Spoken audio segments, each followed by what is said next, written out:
Oke,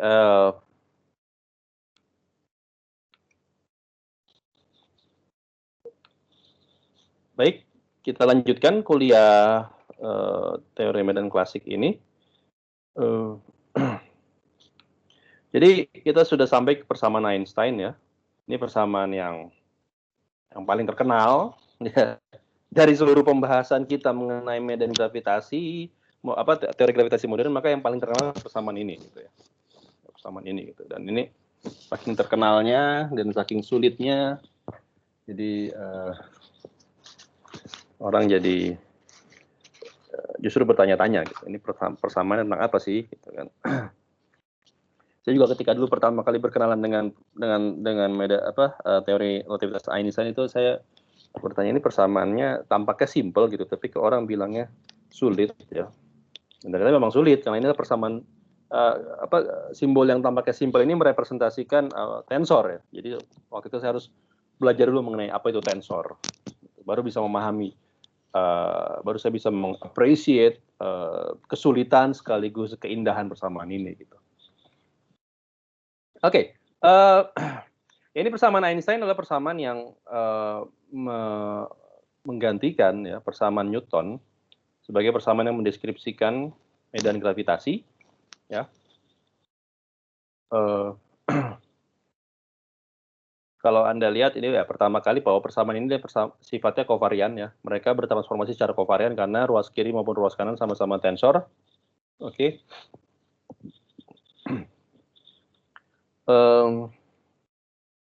Yang kedua, seperti yang saya sudah tadi katakan bahwa semua kondisi-kondisi yang ada di persamaan Newton itu dipenuhi oleh persamaan Einstein ya, sehingga kita bisa katakan ruas kirinya adalah mengandung turunan atau derivatif paling tinggi orde 2 ya kan, terhadap tensor metrik atau terhadap potensial gravitasi ya. Ruas kanannya ini mengandung informasi mengenai mengenai massa atau energi ya. Jadi ini memang mendeskripsikan persamaan, modifikasi dari persamaan Poisson untuk medan gravitasi. Ya mungkin saya kalau Anda lihat bentuk ini mungkin agak kurang tepat, maksudnya gini, lebih tepatnya lagi kalau saya tulisnya seperti ini kali ya. Saya tarik divergensi dari persamaan Einstein yang kontravarian ya. Ya, bersama tensor Ricci tentunya bisa dibuat kontravarian, nggak ada masalah ya. Demikian pula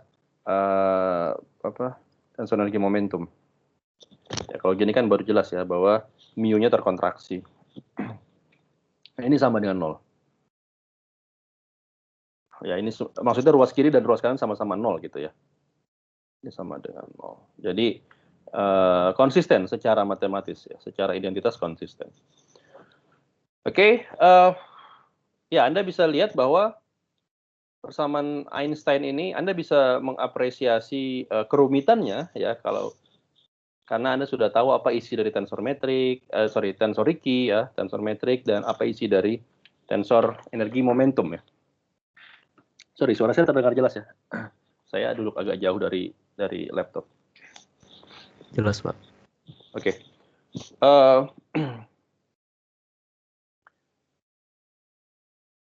Ya, R mu itu kan menyimpan informasi mengenai turunan dari Christoffel simbol maupun perkalian antar Christoffel simbol ya. Kalau boleh saya flashback sedikit ya ini ya. Jadi Anda lihat di sini, Anda bisa secara langsung melihat bahwa persamaan medan Einstein itu persamaan diferensial ya, orde 2, parsial, dan nonlinear. Ya. Kenapa nonlinear? Karena di sini persamaan Einstein itu tensor Ricci-nya itu menyimpan informasi ya, kalau boleh saya tulis seperti ini ya. R mu itu kan sebanding dengan turunan kedua dari G mu gitu ya. turunan kedua dari game Uno. Oke, gimana saya menulis saya enaknya ya? Oke, lagi ini. Ya, oke lah seperti inilah ya. Ini turunan kedua dari game Uno. Oke, turunannya. Tapi bukan hanya ini, ya. Dia juga mengandung turunan pertama dari game Uno dikuadratkan, ya kan? Dia juga akan mengandung turunan pertama dari game Uno kuadrat, ya kan? Atau dia akan mengandung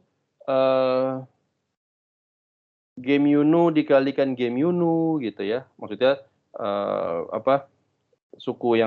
suku perkalian tensor metrik, gitu ya.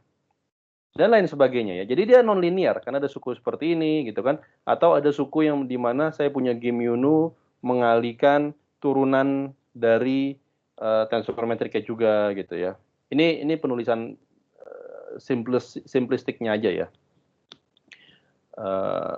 Jadi ini di sini Anda melihat bahwa persamaan Einstein ini highly non-linear, sangat non-linear ya, ruas kirinya.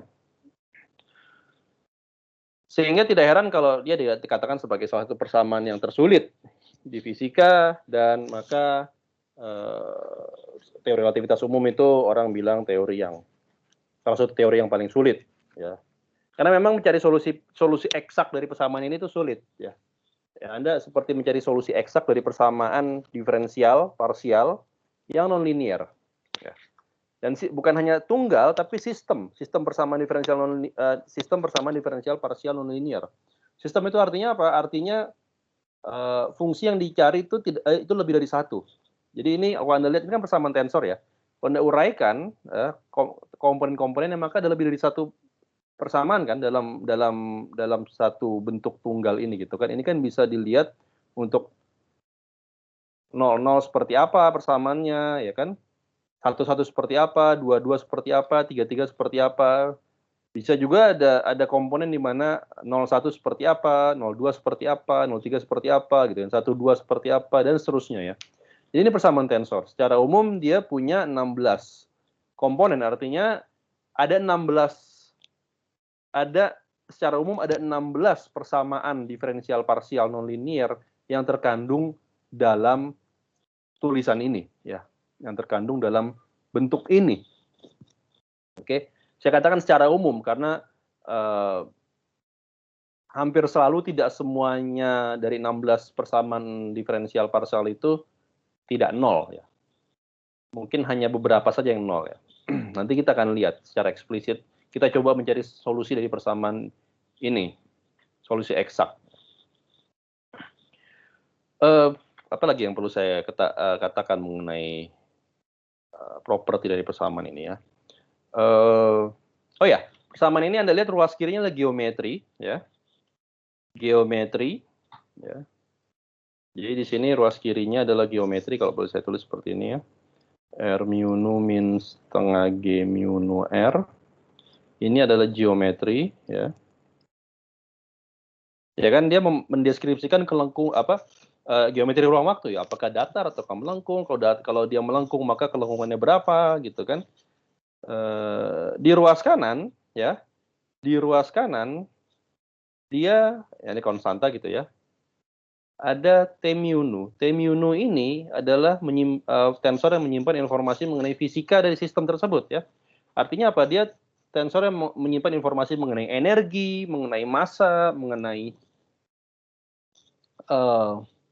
momentum ya, mengenai pressure, mengenai stress, strain, ya, shear dan lain sebagainya. Artinya ini informasi mengenai dynamics dari sistem ya. Jadi di sini ada dynamics. Jadi persamaan Einstein itu menghubungkan antara geometri di satu sisi dengan dinamika di sisi lain ya. Sehingga dalam bahasanya, dalam istilahnya John Wheeler ya, seorang fisikawan terkenal ya, yang membahas yang banyak berkecimpung di relativitas umum dan di black hole ya. John Wheeler ini juga adalah profesornya Richard Feynman ya. John Wheeler. Dalam bahasa John Wheeler, Relativitas umum disebut juga sebagai geometrodynamics. Teori geometrodynamics. Karena dia adalah teori yang menghubungkan antara geometri dan dinamika, geometrodynamics. Dan persamaan Einstein ini, kalau Anda lihat ya, ini kan terkoppel ya, artinya geometri dan dinamikanya terkoppel. Maka di sini ada giumnya atau jargonnya adalah, jargon dari persamaan ini adalah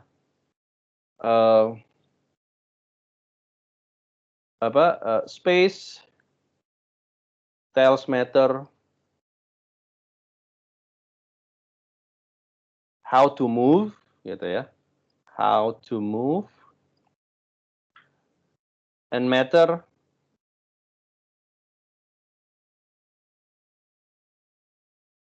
tells space, gitu ya, tells space how to curve. Jadi ruang atau ruang waktu gitu memberikan pengaruh atau menyuruh atau menunjukkan bagaimana materi itu harus bergerak ya atau berperilaku, ya kan? Itu tadi seperti yang pertanyaan pertama saya ya di video sebelumnya itu, how gravity influences matter. Itu kan sebenarnya jawabannya seperti itu ya. Space tells matter how to move. Ya. Persamaan itu diberikan oleh persamaan geodesic ya. Space tells matter how to move by following the geodesic. On the other hand, matter tells space how to curve. Ya. Materi atau dalam hal ini distribusi massa itu memberitahu ruang bagaimana harus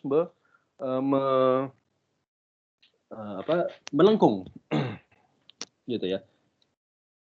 Dan salah satu yang menyebabkan persamaan Einstein ini sulit untuk dicari solusinya secara eksak dan umum adalah ya terkoppelnya ini ya. Terkoppelnya ini. Terkoppel itu maksudnya gimana? Maksudnya adalah Anda lihat bahwa gravitasi ini sifatnya universal, dia mengkoppel bukan hanya massa tapi juga energi gitu ya.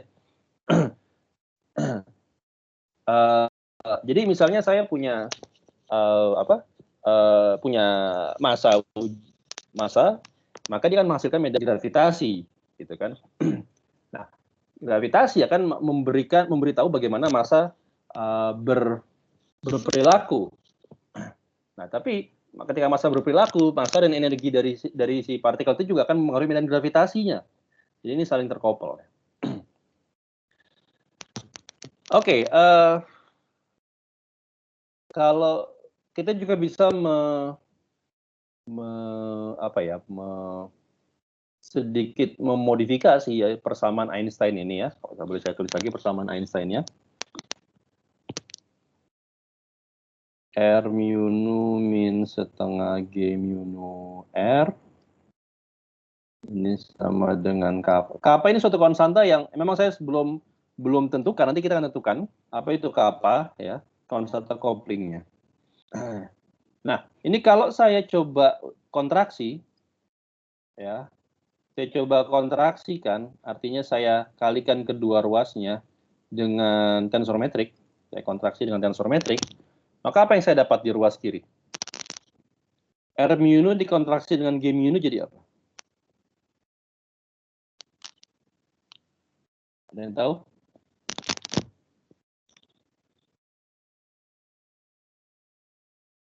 R mu nu dikontraksi dengan G mu nu jadi apa? Curvature scalar. R.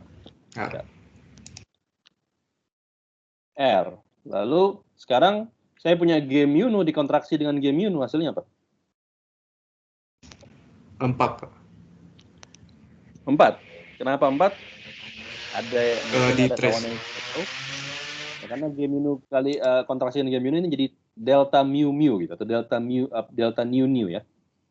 Ya kan mungkin saya kasih di sini G mu nu atau mungkin saya ganti ini jadi mu alpha gitu ya. Ini kan jadi delta nu alpha gitu kan. Ini kan jadi delta nu alpha. Ini kan kontraksi dari tensor metrik kan. Nah, sekarang kalau nu sama dengan alpha berarti saya punya nu atau alfa ya. Ini kan berarti kan penjumlahan dari ya. 00, 11 gitu kan. Plus 22, plus 33. Ya kan masing-masingnya 1, maka kita punya 4. Ini setengah dikalikan 4, dikalikan R juga ya. Di ruas kanan saya punya kappa dikali T mu nu. Dikontraksi dengan G mu nu. Maka ini jadi saya namakan T ya. T di sini adalah skalar dari energi momentum tensor ya. Skalar dari energi momentum tensor. Nah, berarti di ruas kiri saya bisa tulis ini adalah setengah dikali 4 adalah menjadi 2, jadi R dikurang 2R jadi min R ya, atau sama dengan R sama dengan minus kappa T ya. Jadi saya punya relasi ini ya, relasi antara Ricci skalar dengan energi momentum skalar ya. Nah, ini kalau saya masukkan kembali ke persamaan Einstein yang awal,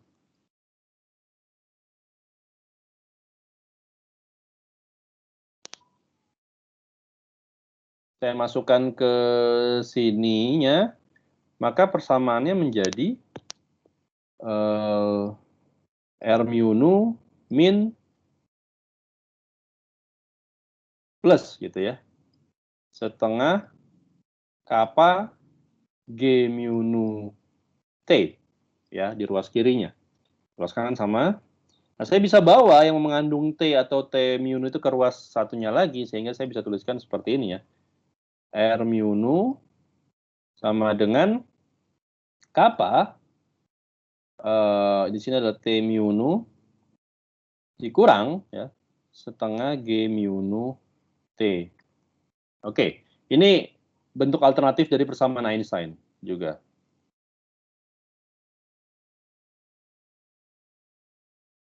Oke, ya sama saja ya dengan persamaan yang awal, nggak ada masalah.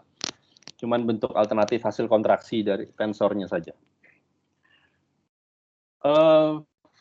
Jadi Anda bisa mencari solusi persamaan dari persamaan yang bentuk awal ataupun bentuk yang sudah termodifikasi ini ya.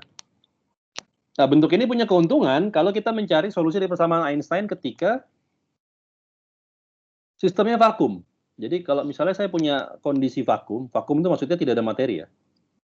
Vakum. Yang dimaksud vakum itu artinya no matter ya. Tidak ada materi ya, tidak ada energi. No matter, berarti matter ini artinya tidak ada field gitu ya. No matter field. Tidak ada medan materi ya, tidak ada medan skalar, tidak ada medan fermion, tidak ada medan boson ya. Tidak ada apapun. Ya kan materi yang kita kenal ya, atom itu kan kalau Anda lihat kan tersusun atas ya partikel-partikel elementer yang kita kenal kan tersusun atas ya kalau nggak fermion, boson ya kan. Ya, jadi matter ini artinya fermion atau boson gitu, tidak ada. Tidak ada fermion, tidak ada boson ya. Maka hanya ada gravitasi saja gitu. Nah, kalau ini terjadi maka by definition artinya kan T mu nu-nya 0 ya. T mu nu 0 ya maka T-nya juga 0 ya. Jadi vakum itu kondisi ketika T mu nu-nya 0. Nah, ketika T mu nu-nya 0 maka persamaan Einstein atau persamaan Einstein di ruang vakum itu tereduksi menjadi ini sama dengan 0. Nah, ini persamaan yang it's even more popular ya. Ini persamaan yang lebih populer lagi. Secara populer ini persamaan yang sangat terkenal. Ya. R mu nu sama dengan 0 gitu. Ini persamaan Einstein juga untuk ruang vakum ya.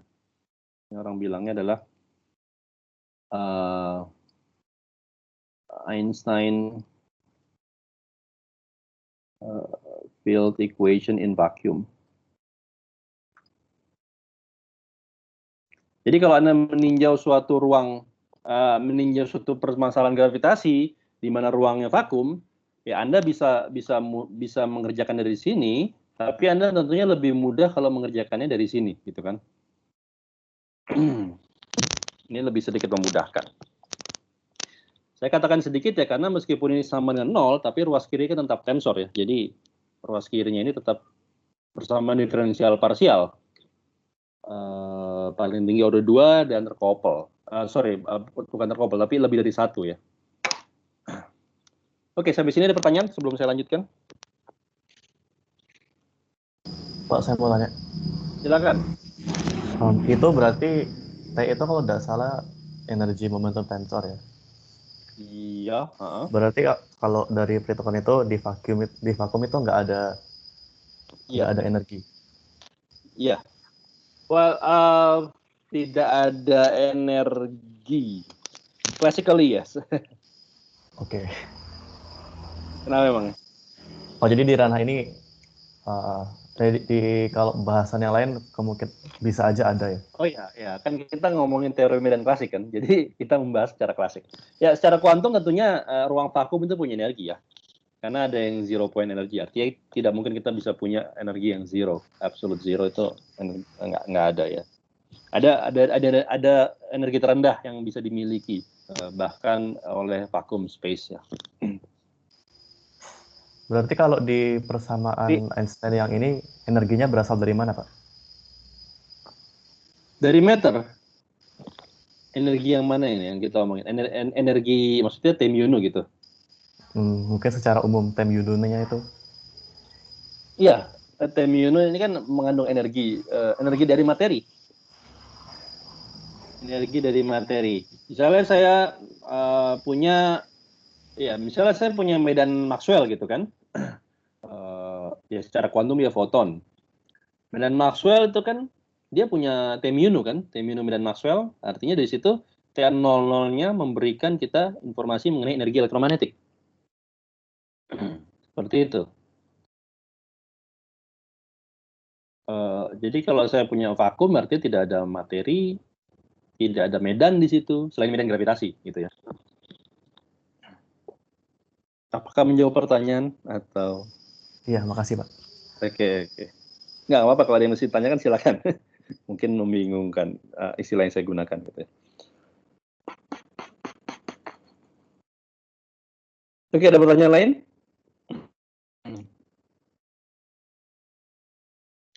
Oke. Baik, saya akan sekarang kita akan coba menentukan apa itu kappa gitu ya. Kappa ini kan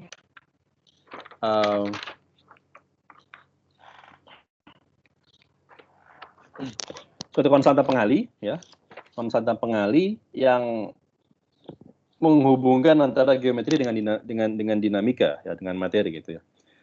Ya cara termudahnya adalah kita ambil limit limit Newtonian ya, atau limit non relativistiknya ya. Untuk memudahkan saya akan mulai dari persamaan yang ini aja ya. Jadi kita akan mulai dari sini. Saya punya R mu nu sama dengan kappa T mu nu min setengah G mu nu T. Oke. Nah, kita ambil non-relativistic limit ya, atau Newtonian limit ya dalam istilah lainnya. Jadi di sini kita ambil take non-relativistic ya, atau juga Newtonian limit. Ya, limitnya yang sudah saya bahas di video lalu ya. Maka apa yang terjadi? Oke, kita tinjau sekarang trace skalar dari energi momentum ya. Saya katakan trace. Ada yang tahu trace itu apa? Anda tahu trace di diagonal matriks. Ya, betul. Di aljabar ini kan dibahas ya trace ya. Jadi T di sini juga dia adalah trace ya. Dengan kata lain T di sini adalah trace dari energi momentum tensor ya. T di sini adalah T mu mu ya. Yang berarti penjumlahan dari komponen diagonal ya. T00 ditambah T11 ditambah T22 ditambah T33 ini trace ya. Trace dari T mu nu. Nah, sekarang trace dari T mu nu ini ada pada Newtonian limit ya, kita bisa aproksimasi dengan ya ini kan seperti ini ya tadi ya G mu nu T mu. Nah, kita bisa aproksimasi G mu nu-nya dengan weak field menjadi eta mu nu ya. Eta mu nu T mu nu gitu kan. Nah, ini kalau saya jalankan ini kan adalah eta 00 T00 gitu ya. Ditambah suku-suku yang 1, 1, 2, 2, 3, 3 gitu kan. Nah, di Newtonian limit kan asumsinya adalah bahwa komponen ke-00 itu lebih dominan dibandingkan komponen yang IJ ya. Sehingga di sini saya bisa hanya mengkeep komponen yang 00 saja, ya kan? Jadi di sini saya akan ambil yang ini saja ya. Yang sisanya saya abaikan karena mereka relatif subdominan terhadap yang 00, eta 00 pada Newtonian atau non-relativistic limit. Nah, eta 00 itu kan adalah min 1 ya. Min 1 dari T00.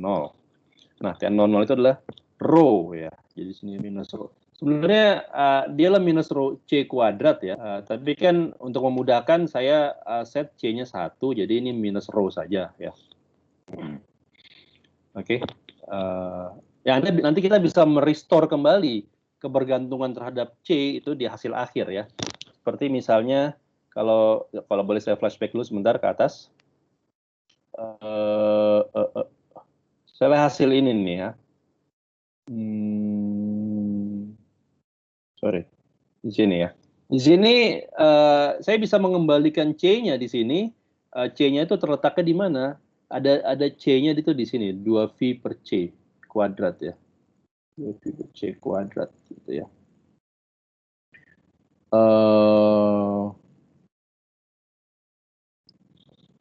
Jadi di sini 2V per C kuadrat. Sorry, bukan di sininya, tapi di bawah sini ya. Nah, itu bisa Anda ini kan ya, bisa Anda gampang lah bisa di-restore ya. Oke, jadi di sini saya bisa kembali bahwa tadi ya. Jadi saya set C-nya 1 ini jadi minus rho saja untuk memudahkan perhitungan. Oke, nah maka saya juga akan meninjau hanya komponen 00 dari R mu nu. Ya, jadi di sini R00 ya. Ini adalah kappa T00 min setengah eta 00 T gitu kan. Nah, T00 kan adalah rho. Sini saya tulis rho min setengah kali eta 00 min 1, tapi dikali T-nya adalah min rho. Jadi ini min dikali min plus kali min lagi min. Ya. Jadi setengah rho. Jadi ini adalah kappa per 2 rho. Oke, di ruas kanan dari M00 seperti ini, maka R00 itu sendiri apa? Ya, R00 itu sendiri kan saya punya, mungkin jangan rho kali ya, biar nggak bingung di sini ya. Saya gunakan alfa saja. Alfa 00, alfa min gamma alfa 0 alfa, 0 gitu ya, plus gamma alfa 0 0 gamma sigma alfa sigma min gamma alfa 0 sigma gitu ya, gamma sigma alfa 0. Nah, dalam non-relativistic limit ya kan, Wakefield limit atau Newtonian, saya buang kebergantungan waktunya ya. Jadi statik medannya. Maka ini 0. Karena ini turunan terhadap 0 ya. Terhadap X0 kan berarti kan ini 0 ya. Dan juga untuk kasus yang karena Christoffel symbol itu dikonstruksi dari tensor metrik dan perkalian tensor metrik ya, maka perkalian Christoffel symbol dari tensor metrik dan turunan tensor metrik maksud saya, maka perkalian Christoffel symbol itu berarti akan mengandung perkalian dari tensor metrik dan atau perkalian di turunan tensor metrik ya. Jadi saya akan buang ini mereka karena ini kan ordernya tensor metrik kuadrat. Saya juga akan buang ini. Jadi saya mengkeep suku pertama saja. Ini aproksimasinya ya. Suku pertama saja ini bisa ditulis sebagai, ya ini kan berarti kan adalah do alfa dari gamma alfa 00 gitu ya. Nah, ini apa? Ini kan berarti adalah ya do per do x alfa dari apa? Setengah G gamma alfa 0 kan berarti kan adalah G alfa beta gitu ya. Mengalihkan G beta 0,0 ya ditambah G 0 beta, 0 yang adalah sama dengan ini ya. Dikurang G 00, beta. Tapi sama-sama 0 karena turunan terhadap waktu ya. Jadi saya buang mereka. Jadi hanya suku terakhir yang saya keep. Maka ini bisa saya tuliskan sebagai, ya ada min setengah yang saya keluarkan. Saya masukkan turunannya ya. Jadi turunan dari do alfa dari G alfa beta G 00, beta. Ya, ini bisa saya jalankan ya turunannya ya. Divergensinya bisa saya jalankan ini. Ini min setengah dari ya ini do per do x0 dulu ya kan, mengalihkan G. Oke, G-nya ini untuk memudahkan saya ya well nggak apa-apa dah. Ini G00 gitu ya. Mengalihkan G00,0. Tapi suku ini 0 karena G00,0 ini adalah 0 ya. Ini 0. Ditambah do per do xi, ini berarti 1, 2, dan 3 gitu ya. Berjalan. Ini adalah G IJ, tapi GIJ kan 0 kecuali kalau I sama dengan J ya, untuk kasus yang dan lemah ya, kita mengambil asumsi juga bahwa metriknya ini diagonal. Jadi langsung aja saya tulis bahwa ini langsung GII ya. Karena yang komponen non diagonal dari metriknya akan 0. Ini adalah G00,I ya. 0 berarti tinggal suku terakhir, suku kedua ini. Oke, ini kalau saya teruskan lagi, ini menjadi, nah, saya akan mengambil pendekatan buat GIJ-nya ya dan G00-nya.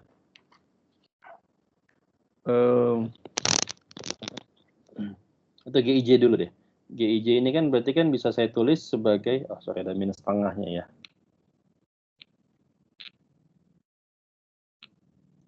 Di sini ada minus setengah dari do per do xi. Nah ini GIJ saya dekati dengan eta IJ ya, atau eta II maksud saya, GII saya dekati dengan eta II. G00, I, sehingga eta I ini kan konstan, saya bisa abaikan perkalian dari HII terhadap G00, I ya.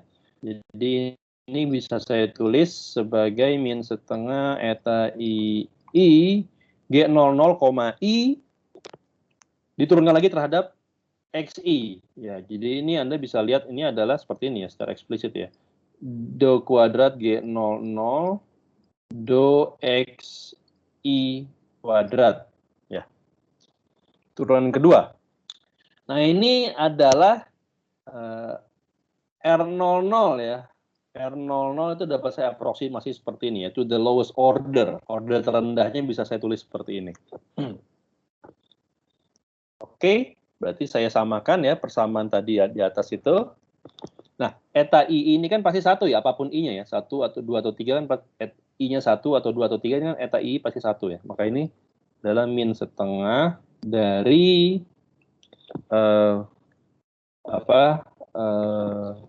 do kuadrat G00 per do XI kuadrat.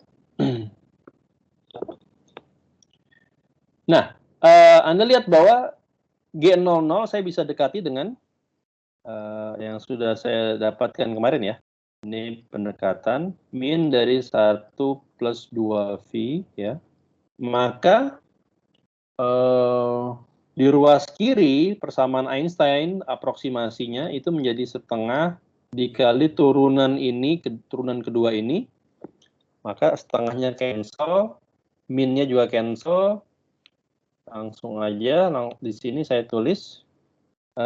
Di sini saya punya do kuadrat V ya per do xi kuadrat. Di ruas kanan itu jadi dia plus ya, plus kappa per 2 rho gitu ya. Di sini jadi plus kappa per 2 rho. Oke. Oke. Jadi plus kappa per 2 rho. Nah, ini adalah limit yang kita dapatkan kalau persamaan Einstein itu kita set untuk kasus non-relativistik ya dan medan lemah.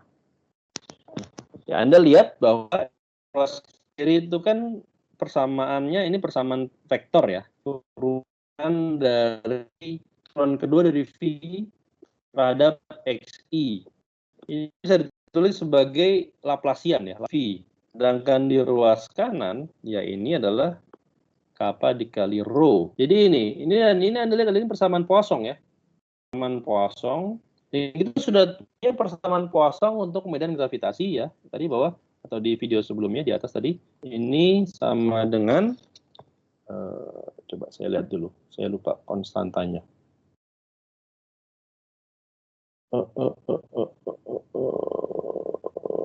4πg ya. G di sini adalah konstanta gravitasi universal. 4πg. 4πg. Oke, ada yang salah nggak di sini? Kayaknya konstantanya kurang tepat. Konstantanya benar nggak?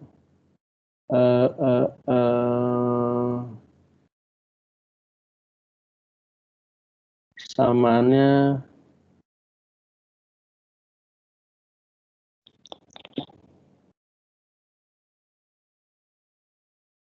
samaan Einstein itu 8πg atau 4πg. Saya lupa.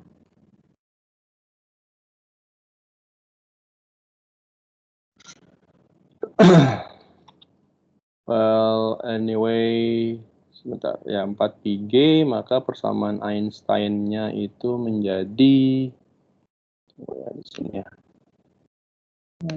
Mana ya? Harusnya di sini 8 atau 4. Well, anyway, kalau bisa dilihat di sini maka kapanya itu adalah 4 ya. Tampaknya, tunggu saya melihat ada kesalahan di mana saya setengah paruh.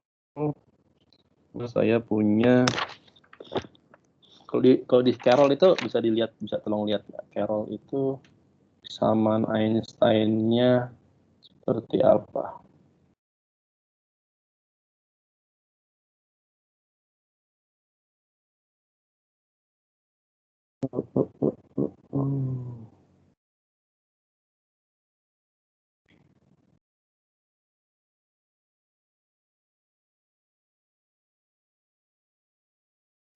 Gravitation Einstein field equation, kapanya itu saya dapatkan R00 sama dengan R8 ya. Oh, wait a minute. Tunggu, saya tadi melakukan kesalahan sepertinya di mana ya? G00 itu adalah min dari 1 plus 2V. Ya. Min dari 1 plus 2V. Saya punya wait a minute. Setengah G00 1 plus 2V, maka kalau saya masukkan turunannya jadi 2 atau 2 dikalikan turunan kedua dari V. Ada setengahnya di sini. Cancel dong harusnya ya. 8. Oh, oke. Saya punya kesalahan di sini ya. Setengah dikali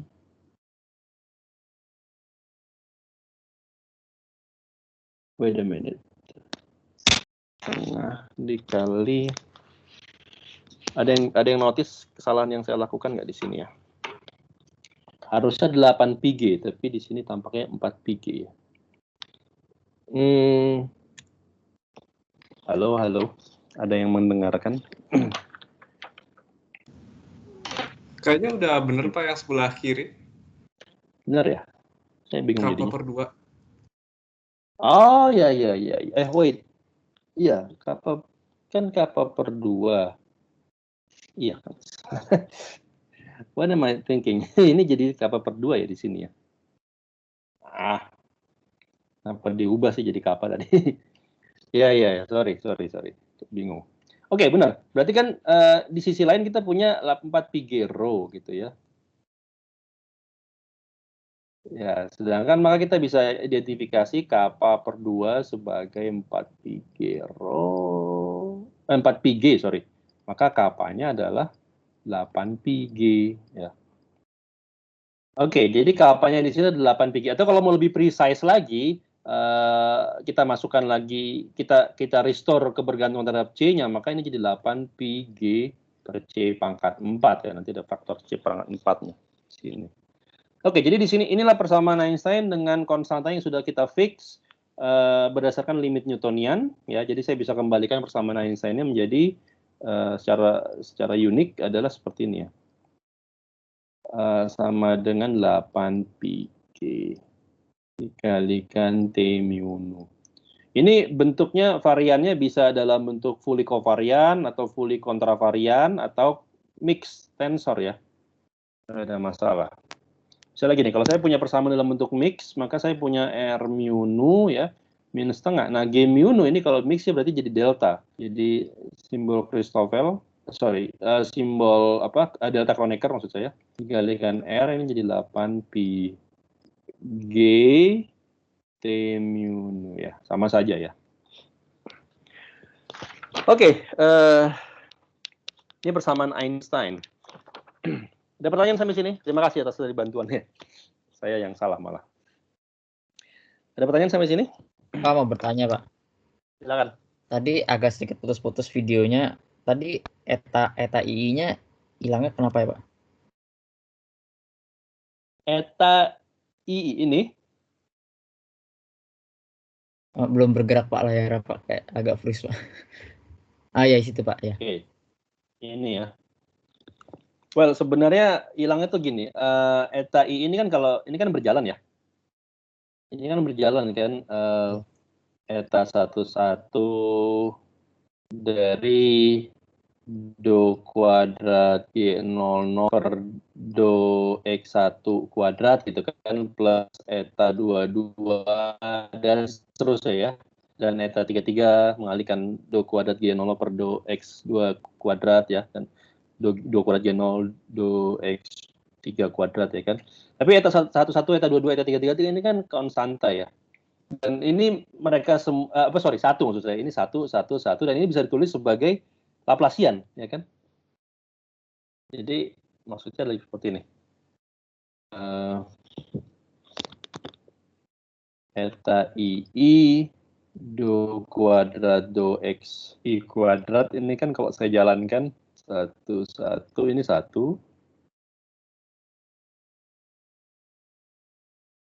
Eta 22 do kuadrat per do X 2 kuadrat ditambah eta 33 do kuadrat per do X 3 kuadrat.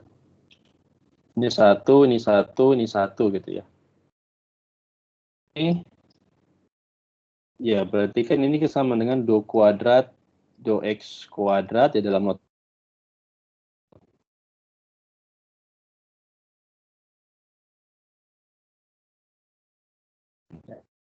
Jadi ya ini sebenarnya Laplacian gitu ya. Bisa dipahami ya? Gambarnya freeze, Pak. Oh, oke. Mohon maaf ini koneksinya. Sampai mana? Sudah lihat belum yang ininya? Sudah, Pak, itu sudah. Ya, jadi yang sini tadi sudah ya? Sudah. Oke. Oh ya, sudah muncul, Pak. Bisa dipahami? Oh ya, bisa, Pak. Makasih, Pak. Oke.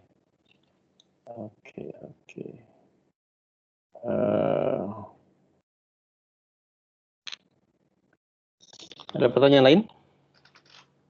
Nah, kalau Anda perhatikan, ya, sejauh ini approach yang kita lakukan, atau lebih tepatnya lagi, historically yang Einstein lakukan untuk menurunkan persamaannya, itu adalah bottom up ya. Jadi, maksudnya bottom up itu seperti ini, kita punya persamaan Newtonian ya.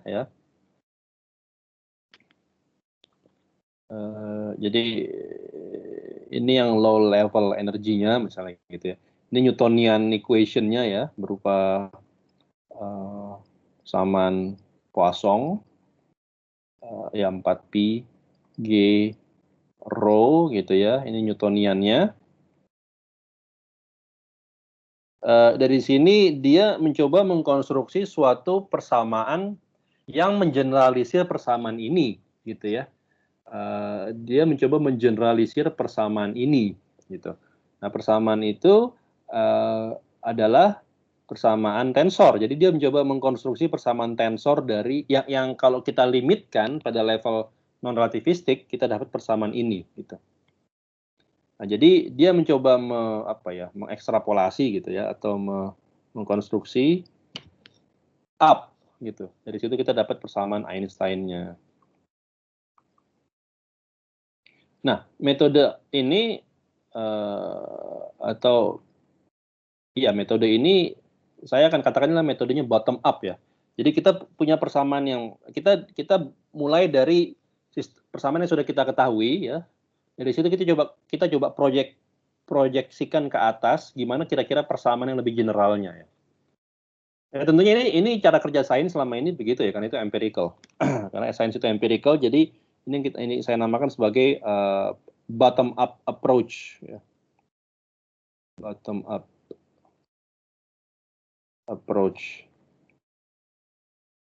Nah, untuk menurunkan persamaan Einstein kita ada alternatif lain ya. Itu adalah top down approach. Jadi dari satu first principle ya, dari satu dalam tanda kutip ya first principle ya, kita mencoba mengkonstruksi atau kita coba turunkan dapat persamaan medan Einstein gitu ya. Ini metode yang hasilnya akan sama, tapi ini memberikan alternatif cara pandang yang berbeda gitu ya. Sekarang tinggal first principle-nya itu apa di sini. Nah, ini metode yang saya namakan top down approach ya.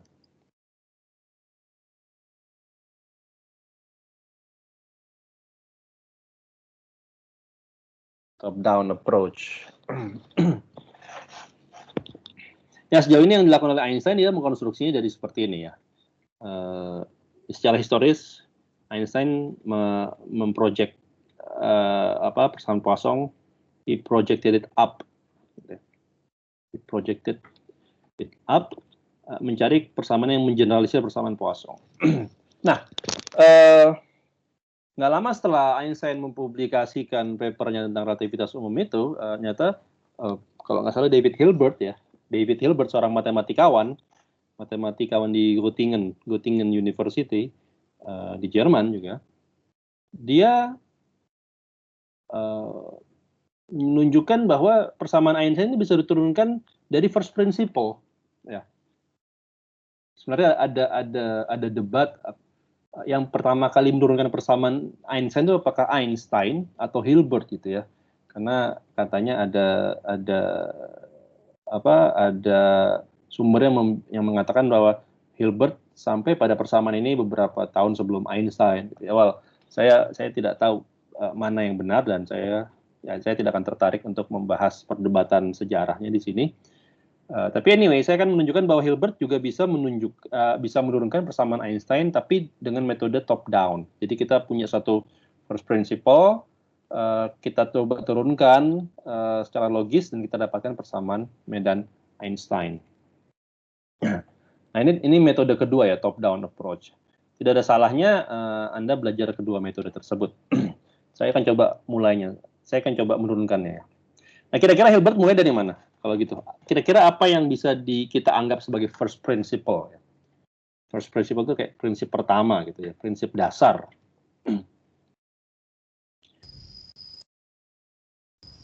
Pakai aksi minimum, Pak. Pakai aksi minimum, betul sekali. Karena memang di mekanika kita sudah tahu bahwa semua persamaan Newton ya atau persamaan gerak itu bisa diturunkan dari prinsip aksi minimum ya. Bahkan di kuliah ini juga kita tunjukkan bahwa persamaan Maxwell kan juga bisa diturunkan dari persamaan aksi minimum ya. Jadi itu ya, first principle yang dimaksud oleh Hilbert adalah ya principle of least action atau Hamilton's principle ya. Jadi first principle-nya ini adalah jadi menurut Hilbert jadi dia mulai dari tadi apa? Principle of least action ya.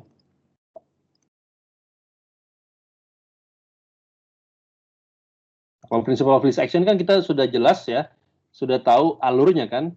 Kita tinggal mencari Lagrangian dari sistem, kita masukkan ke dalam integral aksi, ya kan, dan dari situ kita variasikan, ya. Kita variasikan dan kita menuntut variasinya sama dengan 0, ya. Principle of least action, ya. Jadi sekarang tinggal mencari apa Lagrangian gravity-nya, gitu ya. Lagrangiannya ini apa? Gitu. Oke, jadi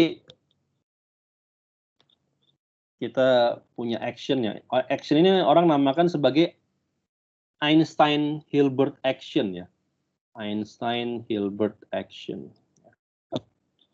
Ini adalah integral dari Lagrangian mengalihkan D4X. Nah, di sini saya akan menambahkan satu koefisien yang sebenarnya sudah ada, cuman saya tidak tunjukkan secara eksplisit.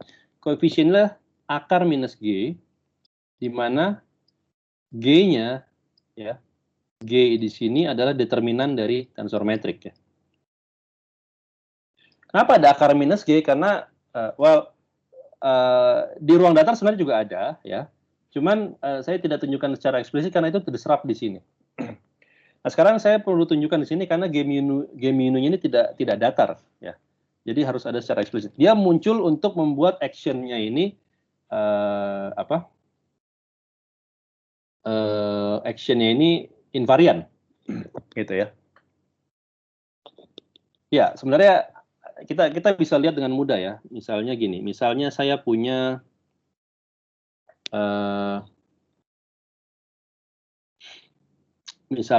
Kartesian ya. Saya punya ruang Kartesian. Kartesian, integral D4X-nya itu kan menjadi apa? D4X itu kan adalah integral lipat 4 ya. Ini adalah C dt dx dy dz. Oke? Atau C-nya saya set 1 lah untuk memudahkan ya. Karena C ini konstanta. Jadi di ruang Kartesian integral D4X itu kan seperti ini ya. Nah, tapi kalau saya punya di koordinat bola spherical,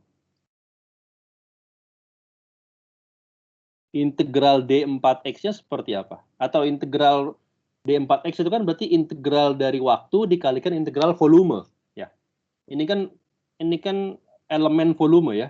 Volume elemen di ruang Kartesian. Nah, integral volume di ruang bola itu seperti apa? Ada yang tahu? Elemen volume di ruang bola. dx, dy, dz itu kalau di koordinat bola jadi seperti apa?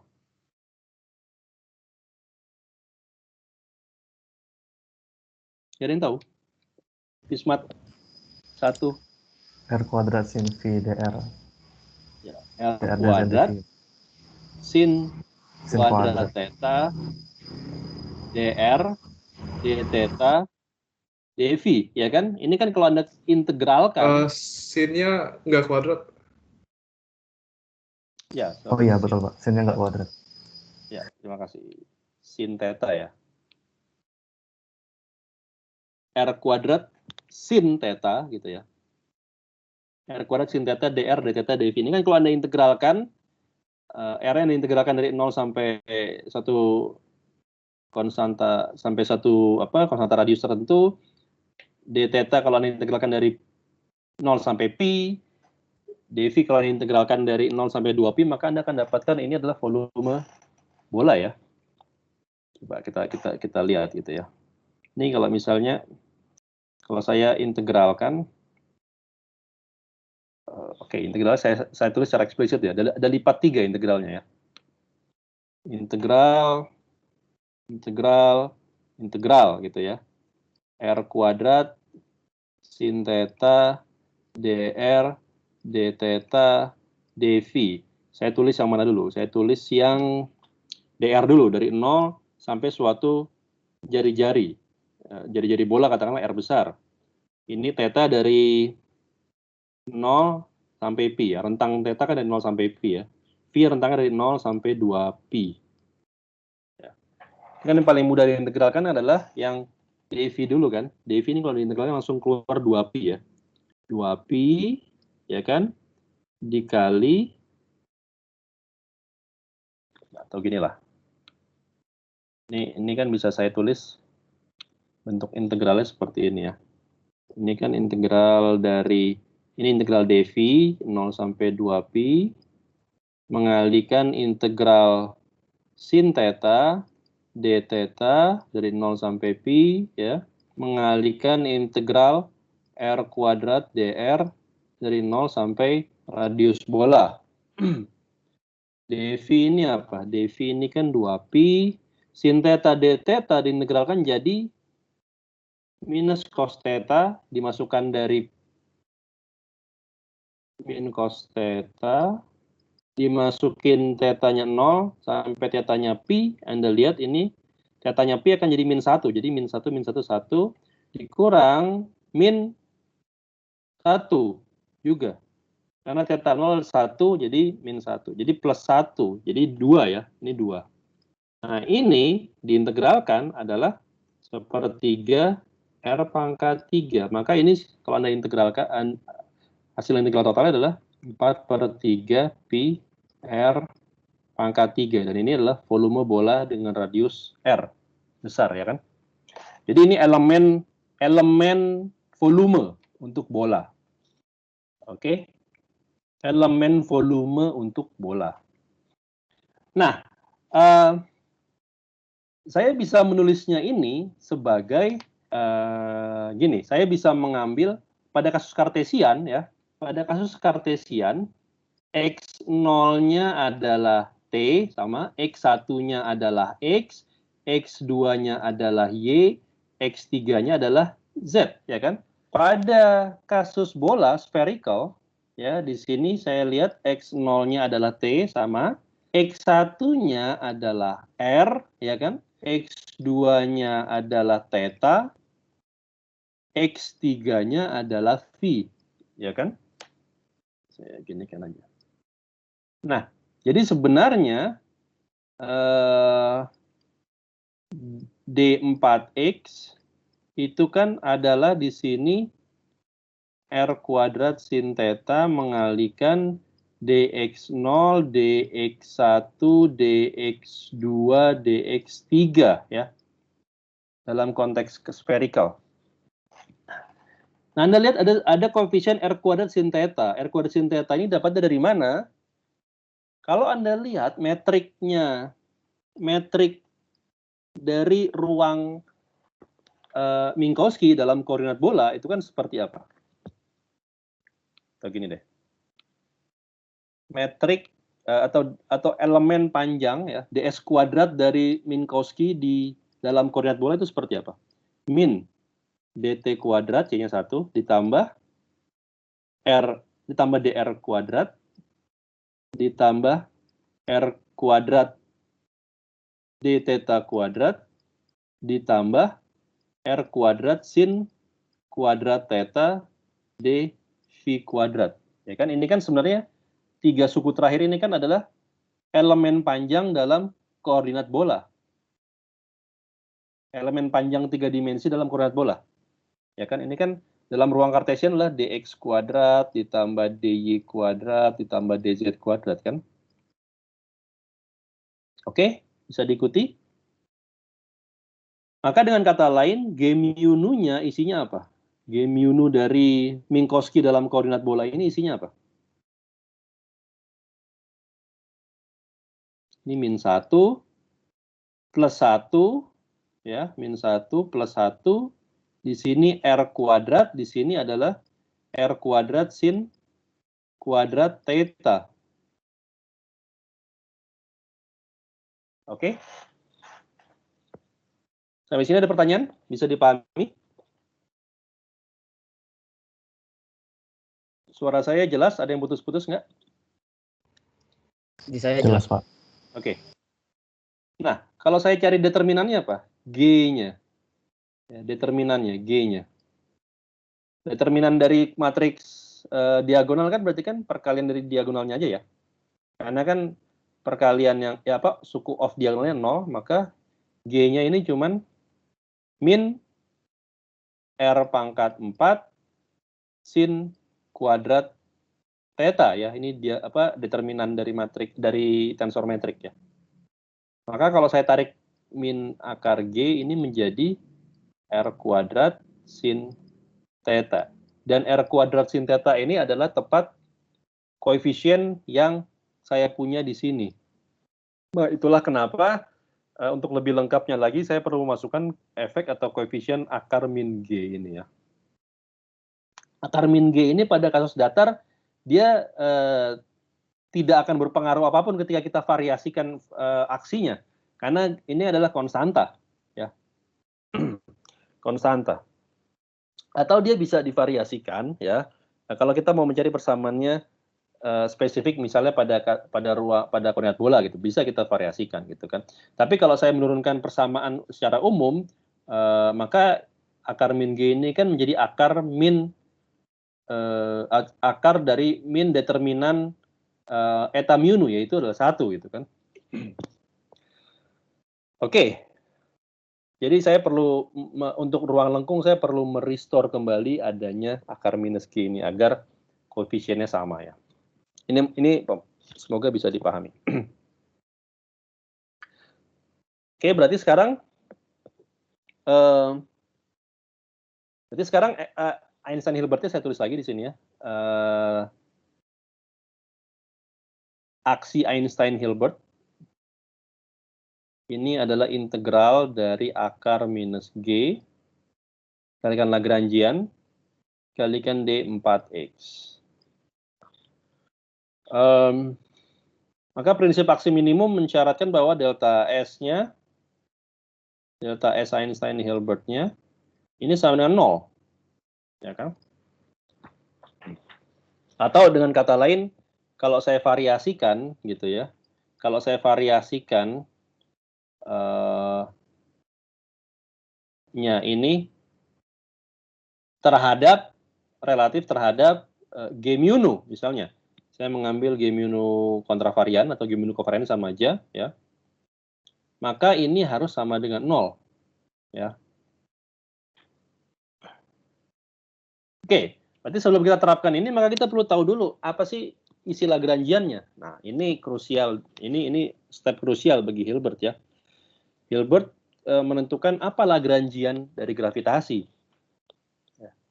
Lagrangian dari gravitasi itu apa?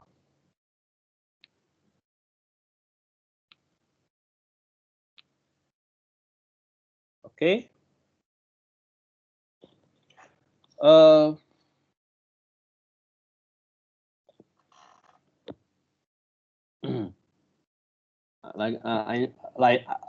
Hilbert mengambil postulat ya bahwa kita tahu bahwa Lagrangian itu sifatnya harus skalar, ya kan? Harus real, ya.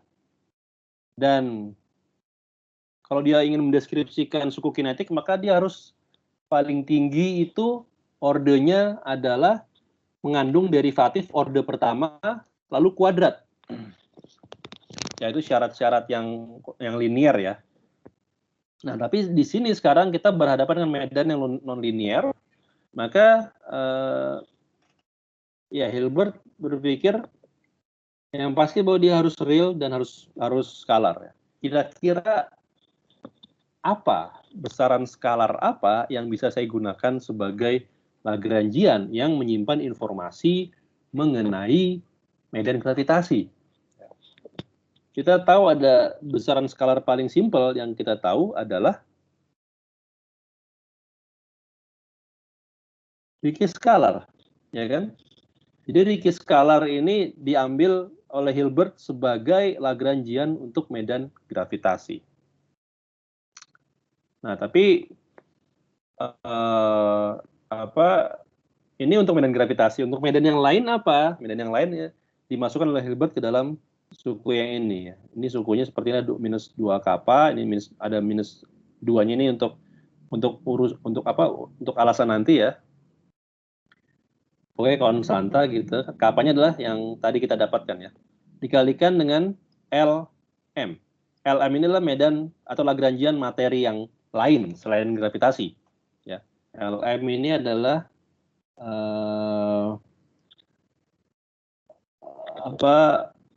matter field ya, atau field selain gravitasi gitu. Jadi misalnya Anda punya medan elektromagnetik, masuknya ke sini, medan Dirac masuknya ke sini, medan Higgs boson masuknya ke sini gitu ya.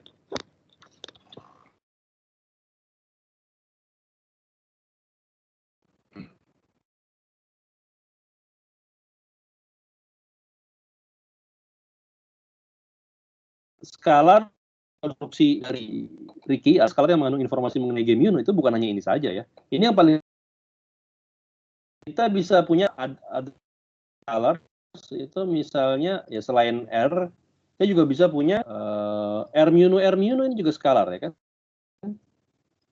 Ya. Pak, suaranya putus. Tapi di sini ordernya oke.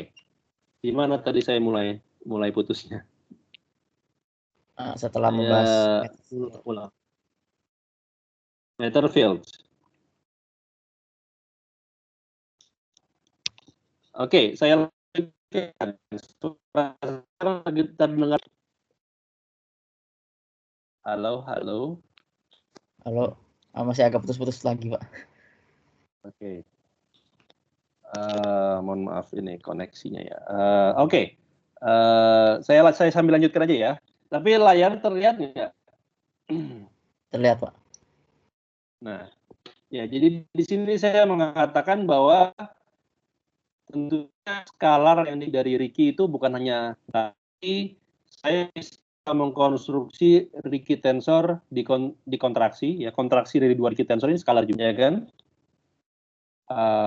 Ya atau paling mudah misalnya R kuadrat ini juga skalar ya, atau R pangkat N ini kan skalar ya, pangkat N. R mu pangkat N juga bisa ya. Tak berhingga kemungkinan yang bisa sebagai Lagrangian medan. Atau juga misalnya saya punya alfa beta gamma sigma mengalikan di sini alfa beta gamma sigma. Jadi kontraksi dari dua tensor Riemann ya. Jadi di sini kita melihat bahwa Hilbert sengaja mengambil the simplest scalar, sengaja mengambil bentuk skala yang paling sederhana untuk mendeskripsikan atau untuk digunakan Lagrangian medan gravitasi gitu ya. Prinsipnya tentunya prinsip Occam-Razor ya. Prinsip kalau kita bisa menjelaskan suatu fenomena dengan teori yang sesederhana mungkin, kenapa kita harus mencari teori yang lebih sulit gitu ya. Itu prinsip Occam-Razor, dan di sini Hilbert berhasil ya. Dia menunjukkan bahwa skalar yang paling sederhana memang mendeskripsikan persamaan medan Einstein gitu. Oke.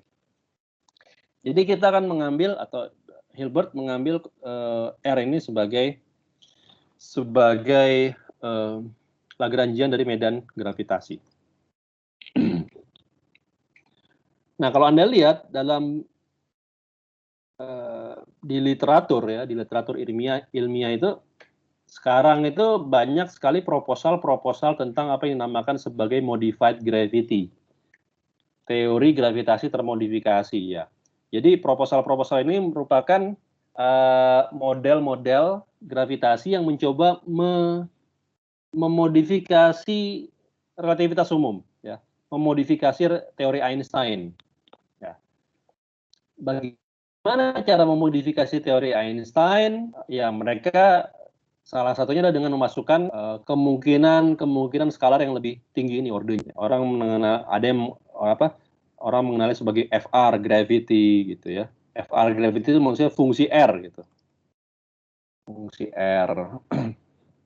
Ya misalnya R pangkat N ya, atau dalam bentuk akar 1 plus R kuadrat ya, atau apapun gitu ya.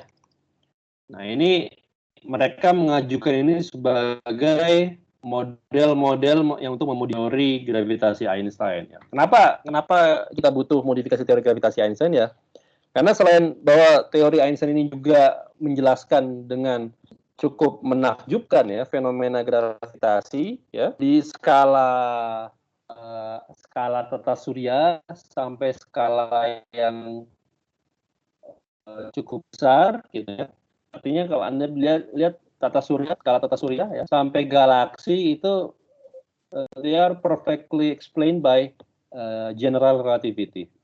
Nah, tapi pada very large scale ya, pada large scale universe atau large scale cosmology ya, kita bisa melihat ada sih, tapi ada hal-hal yang kalau dicoba dijelaskan dengan teori relativitas umum Einstein itu agak kurang sreg gitu, atau membutuhkan satu penjelasan lain lagi gitu ya. Seperti misalnya, ya saya di sini kasih contoh aja ya. Seperti misalnya Anda sudah pernah mendengar yang namanya expanding universe, accelerating universe.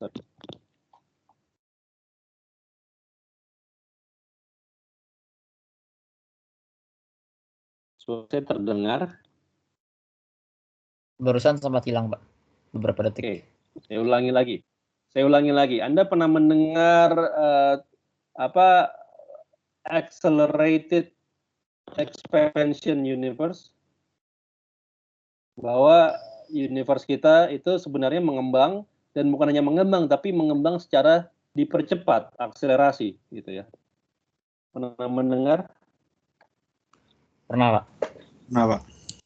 Ya, itu fakta kosmologis, maksudnya hasil observasi kosmologi bahwa universe kita ini mengembang secara akselerasi ya. Nah, itu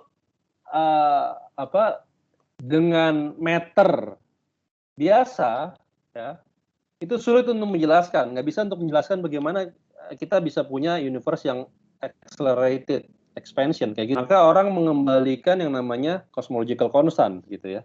Jadi persamaan Einstein dengan cosmological constant constantnya positif, nanti saya akan jelaskan cosmological constant itu apa ya.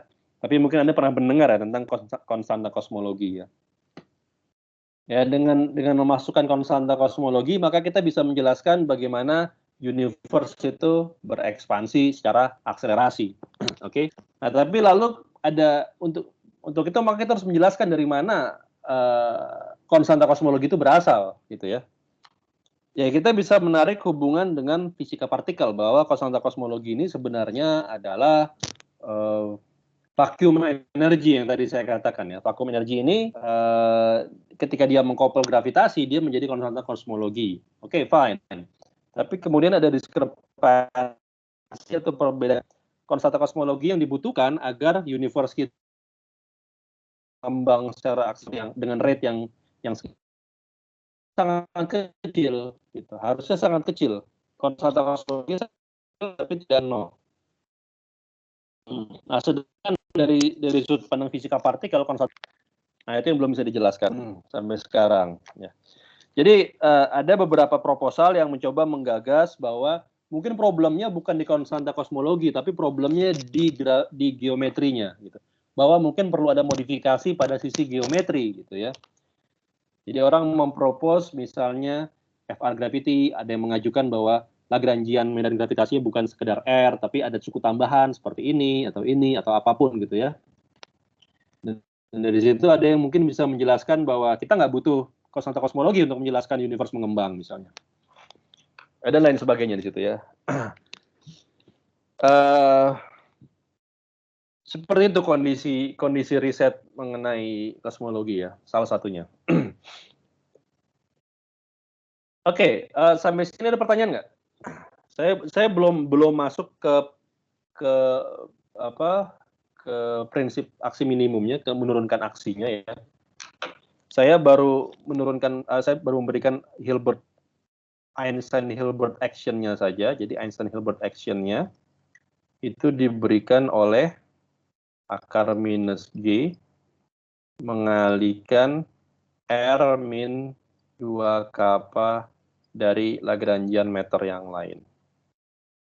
Oke, ini adalah postulatnya Hilbert, atau ini adalah usulannya Hilbert, dan dari sini dia coba. Oke, kalau sekarang kita terapkan variasi gitu ya, kita variasikan terhadap G mu nu, dan kita set sama dengan 0. Maka persamaan apa yang didapat gitu ya? Persamaan apa yang didapat? Nah, itu yang akan kita kerjakan. Tapi tampaknya waktu sudah habis, jadi ya mungkin saya akan stop di sini dulu untuk kuliah sinkronusnya. Ya, nanti saya lanjutkan mungkin penurunannya di kuliah sinkronus. Sampai sini ada pertanyaan?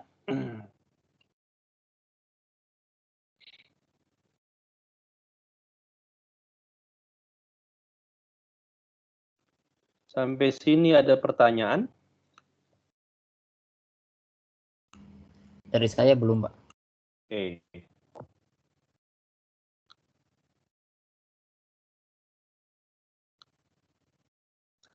Saya stop recordingnya saja ya.